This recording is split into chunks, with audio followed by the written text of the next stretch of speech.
Bonjour et bienvenue à l'émission Aux côtés des proches aidants. Comme vous le savez, être proche aidant peut être très prenant. On n'a qu'à penser aux nombreuses tâches et préoccupations que ce rôle peut emmener. On s'est tous déjà sentis fatigués à un moment ou à un autre, mais qu'en est-il de l'épuisement? Comment faire la distinction entre une fatigue passagère et un état d'épuisement? Puis, qu'est-ce que l'on peut faire lorsqu'on est au bout du rouleau? Pour nous aider à répondre à ces questions, nous recevons aujourd'hui Madame Chantal Deschenaux, qui travaille au sein de la table de concertation du Mouvement des femmes Centre du Québec. Mais juste avant, Marie-Pierre va nous présenter un outil qui peut nous aider à prévenir l'état d'épuisement. Bonne émission!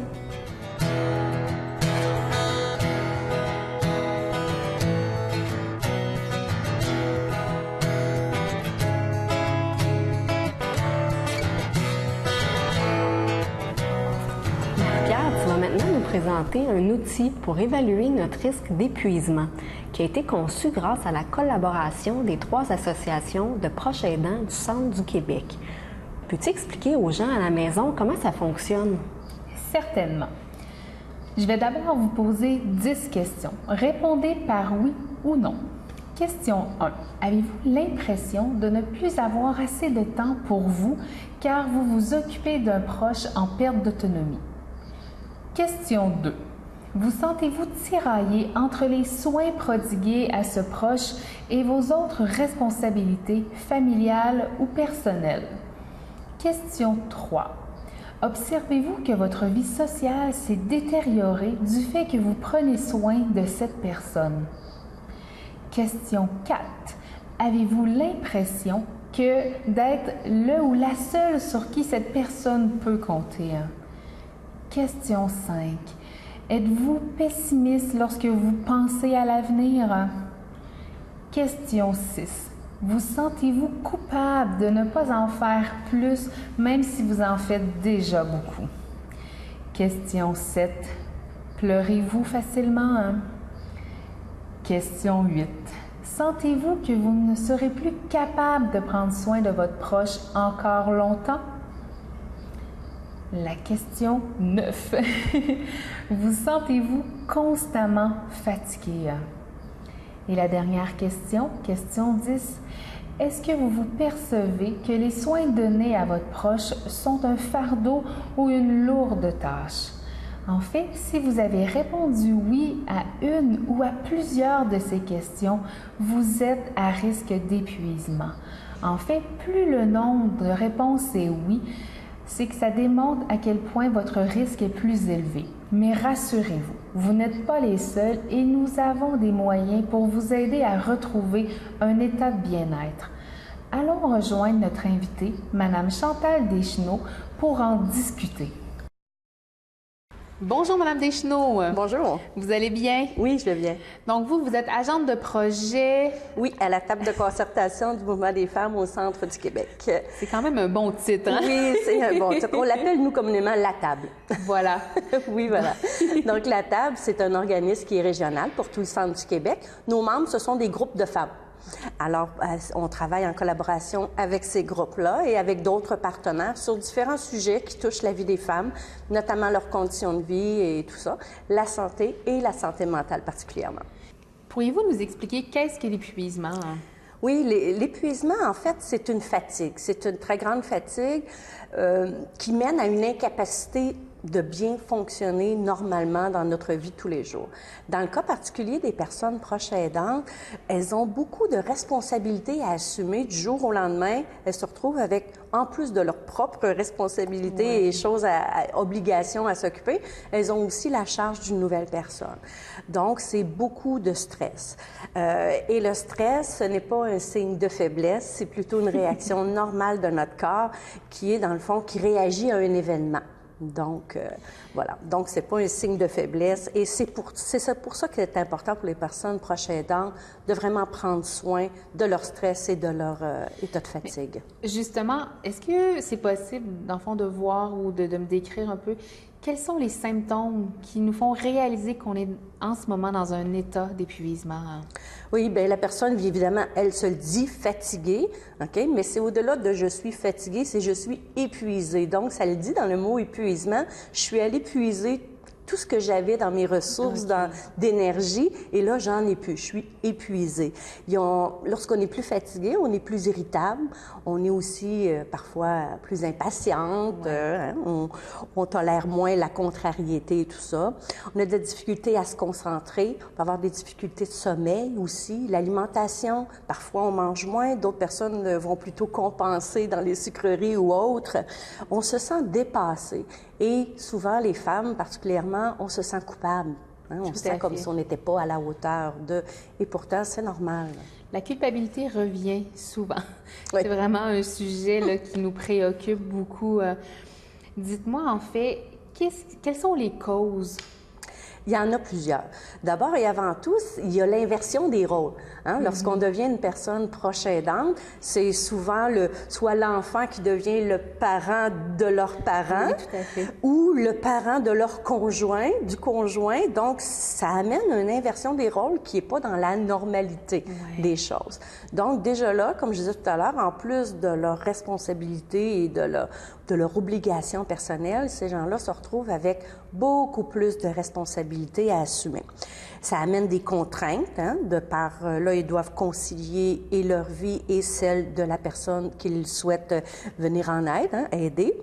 Il y a aussi parfois des gens qui ont des attentes un peu irréalistes, en disant « tout va bien aller, moi je suis patiente, je me découragerai pas ». Et non, il y en a des moments de découragement, de fatigue, d'épuisement. C'est un peu normal de vivre ces choses-là, donc il faut se prémunir. Puis, sans vouloir vous couper, je dirais même que c'est, à la limite, ça peut être un bien essentiel, dans le sens où lorsqu'on se sent épuisé, ça nous permet de nous dire « Oh, là, je dois peut-être penser un peu plus à moi », nous ramener à la base, qu'est-ce qui est important. Oui, c'est un signal d'alarme, tout à fait. Vous avez bien raison.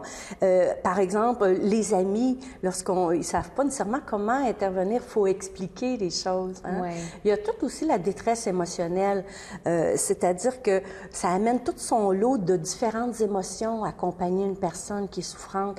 Donc, de la colère, de la frustration, de la tristesse. Donc, on passe par une gamme d'émotions qu'il faut accueillir pour pouvoir passer au travers. Ça peut parfois amener aussi de la mésentente au niveau familial. Si je m'occupe de mon parent et que mes frères, mes sœurs sont plus ou moins d'accord avec ça, donc il peut y avoir des conflits, des mésententes. Donc ça aussi, c'est une source de stress émotionnel. On n'est pas toujours préparé à ça.